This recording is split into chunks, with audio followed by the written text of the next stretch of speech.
Hey guys, today I'm going to give you a preview of our classroom form packets. I'm going to go through and just let you know what's in each section, how you can use the forms in each section, and also how to edit the forms if you wish to do so. So let's get started. The first thing you're going to open up when you download our zip file is the table of contents. In the table of contents, you will find an introduction page that kind of explains the purpose of the form packet and how to use each one.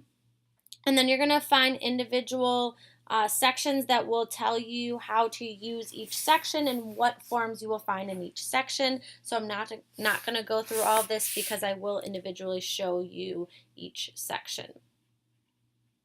The first section are our binder covers. My co-teacher and I came up with a selection of binder covers that you thought might be useful to have in your classroom.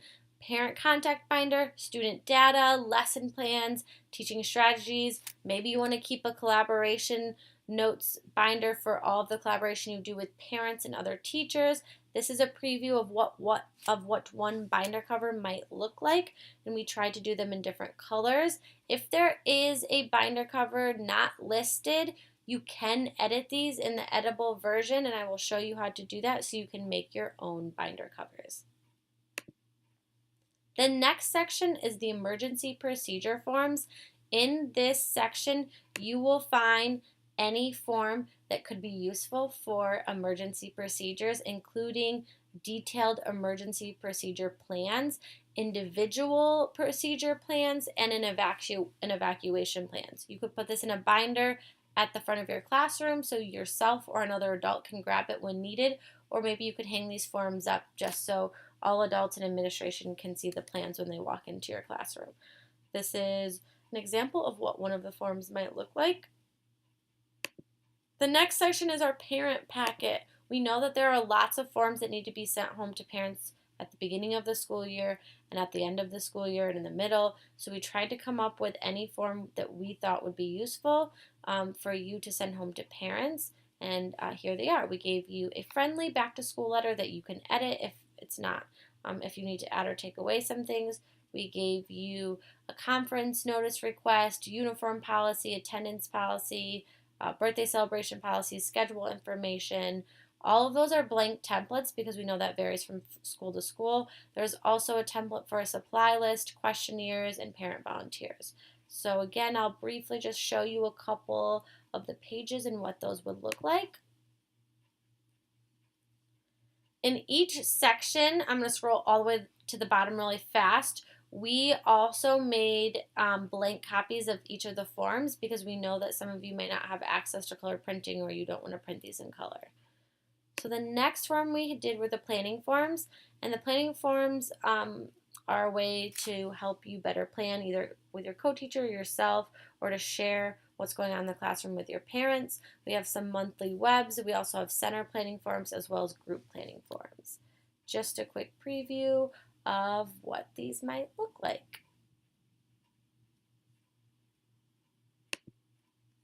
The next section of our packet is the reading level tracking form. If you teach a primary grade K through second, you will probably have to be tracking your students' reading level, and we hope this form comes in beneficial for you.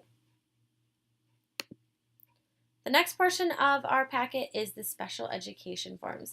As a special education teacher and a gen ed teacher, we know that there is so much data to take, and so we hope that these forms come in super handy for you. Here's an example of collecting IEP data goals on language arts, math, social, emotional, independent functioning, some on-task data sheets, behavior data, toileting, and then just a couple of other forms we thought might be beneficial, like student information, collaboration notes, parent call log notes, IEP meeting notes, and then some some forms for your paraprofessionals. The next section is student information binder. In this portion of our form packet, you will find forms that will be helpful for organizing any important information on your students, including contact information, medical alerts, and guardian communication logs. Again, this is just a brief overview of what some of those look like. The next portion is substitute forms. We all know there are so many forms and information to get out to your subs, and we hope that some of these forms are super useful. There's an introduction letter, there's a roster form, there's schedules for the gen ed and the special ed teachers, there's forms for emergency contacts, sub notes, and student helpers.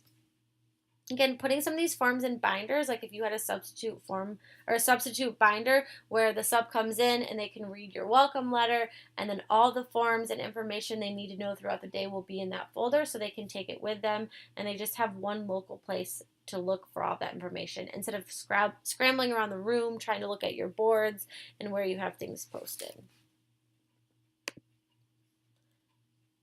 The teacher organization folder is a compilation of different forms that you might find helpful. We have student password forms, medical alerts, dismissal forms, a birthday list, field trip forms, conference requests. My favorite is the quarterly, monthly, and weekly to-dos. My co-teachers and I use those a lot. Let me just show you what some of these forms might look like.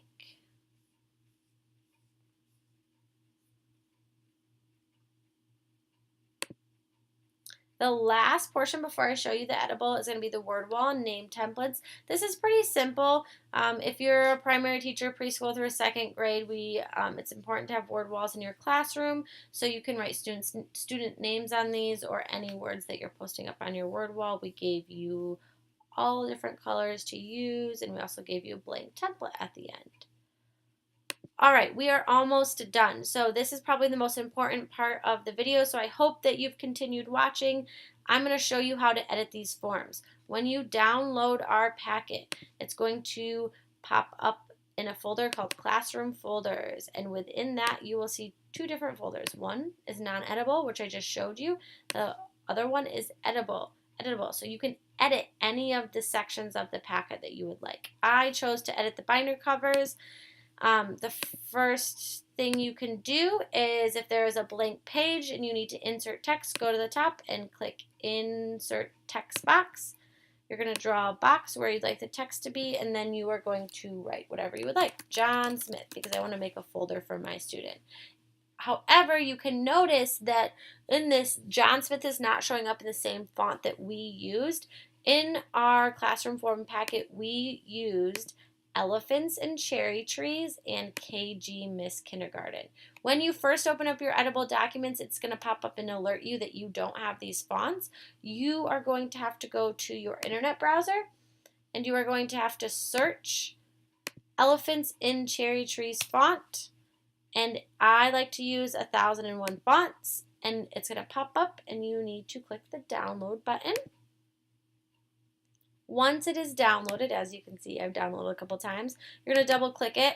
It's going to pop up and you are going to have to install the font. You want to install the font that says Elephants and Cherry Trees TTF. Once you've installed the font, however, it's not going to automatically download to your PowerPoint. You are going to have to exit the PowerPoint completely and reopen it in order for the fonts to show up. Once you have restarted your PowerPoint, you will go to your where your text is at, and you are going to search for Elephants and Cherry Trees, and it should be there. So I'm going to select John Smith. I'm going to go to my home, and I'm going to click Elephants and Cherry Trees, and there it is. You can do the same thing for KG Miss Kindergarten. I'll show you one more time. Select the text and click Elephants and Cherry Trees. So I know that downloading text for most of you might be a new thing, so if you have questions or concerns with that, please feel free to reach out by leaving a comment below. We really hope that you will find all of these classroom forms super helpful. I know that we've used them a lot already this year, and we hope that you find them useful as well. Again, if you have any questions or comments, please leave them below. Have a great day.